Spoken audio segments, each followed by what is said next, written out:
تو یہ کیریئر جس کے پیچھے دنیا دیوانی ہے، یہ کیریئر تمہارے پیر کی جوتی بن کر کے تمہارے ساتھ ساتھ چلے گا۔ ہمارا دین کہتا ہے تم اپنا کریکٹر سدھارو، اپنے اخلاق ٹھیک کرو، اپنے کردار نکھارو، انسانیت سیکھو، غریبوں کے کام آنا سیکھو، دکھی انسانیت کی، سسکتی ہوئی انسانیت کے زخموں پہ مرہم رکھو، بھوکوں کو کھانا کھلاؤ، پیاسوں کو پانی پلاؤ۔ جو بھی اللہ کا مجبور لاچار بندہ تمہیں نظر آئے، تم اس کا سہارا بنو، اس کی حاجتیں پوری کرو۔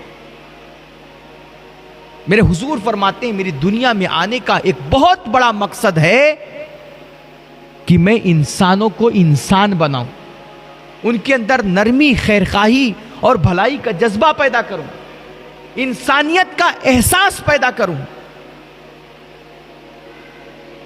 اور میرے حضور فرماتے ہیں کل قیامت کا دن ہوگا، اللہ کی بارگاہ میں ایک بندہ لایا جائے گا، اس کے پاس کوئی بہت بڑی نیکی نہیں ہوگی، بلکہ نیکیوں سے اس کا دامن خالی ہوگا، لیکن اللہ فرمائے گا فرشتوں میرے اس بندے کو لے جاؤ، اس کو جنت میں داخل کر دو۔ فرشتے عرض کریں گے میرے مالک اس کے پاس تو نیکیاں نہیں ہیں، اس کے پاس بہت زیادہ عبادتیں نہیں ہیں، پھر بھی جنت؟ تو اللہ کریم ارشاد فرمائے گا کہ ہاں فرشتوں، اگرچہ میرے اس بندے کے پاس بہت زیادہ نیکیاں نہیں ہیں، بھلائیاں نہیں ہیں، بہت زیادہ عبادتیں نہیں ہیں، لیکن یہ میرا بندہ جب تک دنیا میں تھا، اس میرے بندے کا تعلق میرے دوسرے بندوں کے ساتھ بڑا پیارا تھا، اس کے اخلاق بڑے اچھے تھے، اس کا کردار بڑا خوبصورت تھا، اس وجہ سے اس کے حسن خلق کی وجہ سے آج میں تمہیں حکم دیتا ہوں کہ میرے بندے کو لے جاؤ، اس کو جنت میں داخل کر دو۔ میرے بندوں کے ساتھ اس کا رویہ بڑا اچھا ہوا کرتا تھا، برتاؤ بہت ٹھیک ٹھاک کرتا تھا، اور یہ اپنے معاملات بہت صاف ستھرے رکھا کرتا تھا۔ اس کی یہ بہت بڑی نیکی ہے، اس نیکی کی وجہ سے میں حکم دے رہا ہوں میرے بندے کو جنت میں داخل کر دو۔ اور میرے حضور فرماتے ہیں کل قیامت کے دن میزان عمل پر ہم دنیا میں جو کچھ کر رہے ہیں نا، ہمارے اعمال کو تولا جائے گا۔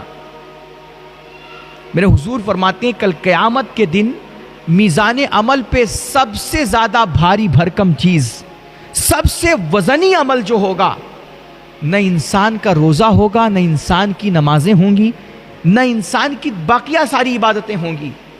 میرے حضور فرماتے ہیں کل قیامت کے دن میزان عمل پہ سب سے زیادہ بھاری بھرکم جو چیز ہوگی وہ انسان کا حسن اخلاق ہوگا، جو اس کے اچھے رویے، اس کا اچھا برتاؤ، اللہ کے بندوں کے ساتھ اس کا پیار بھرا، اس کے پیار بھرے تعلقات، یہ وہ عمل ہے جو کل قیامت کے دن سب سے زیادہ میزان عمل پر بھاری بھرکم ثابت ہوگا۔ میرے بھائی کردار سنوارو یار۔ میرے کہنے کا مطلب یہ نہیں ہے کہ آپ روزہ نماز سے غافل ہو جاؤ یا روزہ نماز کی کوئی اہمیت نہیں ہے۔ میرے بھائی نماز یہ اہم العبادات ہے، سب سے اہم فریضہ ہے، اور قیامت کے دن جس چیز کے بارے میں سب سے پہلے سوال ہوگا وہ یہ روزہ نماز ہی ہوں گے، تو ان کے بغیر بھی چھٹکارا نہیں ہے۔ لیکن بہت سارے لوگ سمجھتے ہیں کہ ہم صرف روزہ نماز کر کے، سجدے کر کے اللہ کو راضی کر لیں گے۔ ایسے لوگوں کو بتاؤ کہ بیوی کو تماچے لگا کر کے جو سجدہ کیا جاتا ہے نا، وہ سجدہ اللہ کی بارگاہ میں قبول نہیں ہوتا ہے۔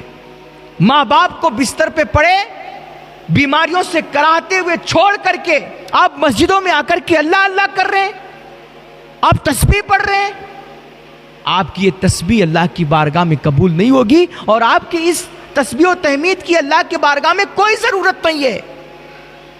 اللہ ان کی پرواہ نہیں کرتا ہے۔